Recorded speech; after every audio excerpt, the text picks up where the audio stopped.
one minute you've got your whole family, and then the next minute you've lost, a third of why you actually go to work and you exist, because I've always existed for my family, and then I lose a third of that that's taken away for something so senseless.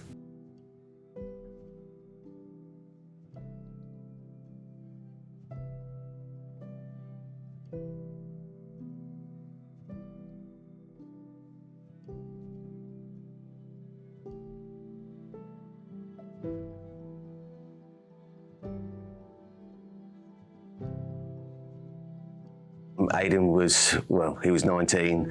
He loved life, everything about life. He loved his friends. He loved going out.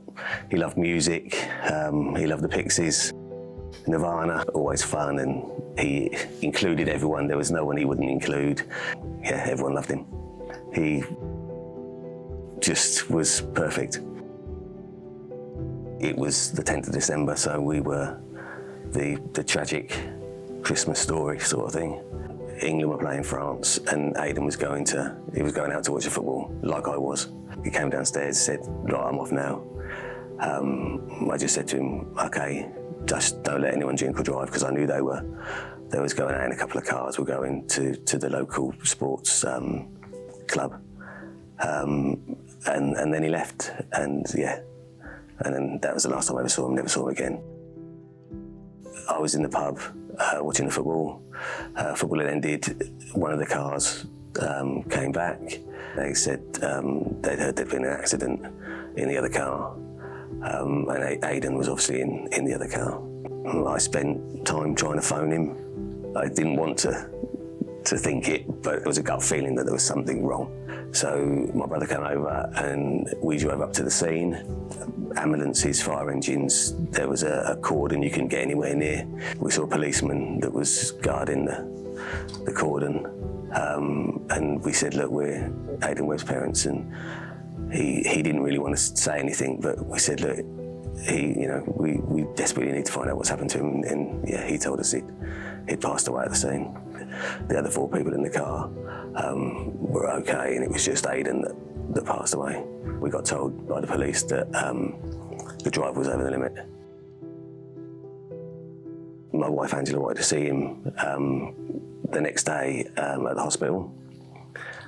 We could only see half of his face because of the accident, and his head was out of shape and he's missing teeth. That's the reality of drink driving. That is what a family has to see. You see your loved one disfigured, and it's horrendous. We're trying to move forward, but yeah, every day is like losing them again.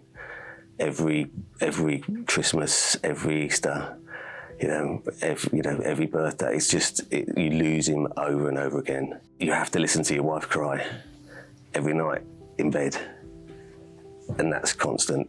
We're all carrying a life sentence for this, and it never needed to happen. It just never ends. You are constantly living the loss of your son every single day of your life. If you're the designated driver on a night out, you just don't drink. Everyone else can buy your drinks for the night, but as long as they're not alcoholic, or just get a cab.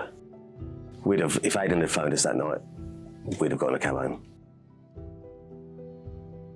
If you're thinking of doing it, just look at one of your loved ones, or the one thing you hold precious in the world, in your life, and then just imagine them lying there and you can only see half their face and their teeth are knocked out, and then tell me if you want to drink and drive. It's just not worth taking the risk. No one has to need to go through what we've gone through as a family or will continue to go through as a family. It's just not worth it.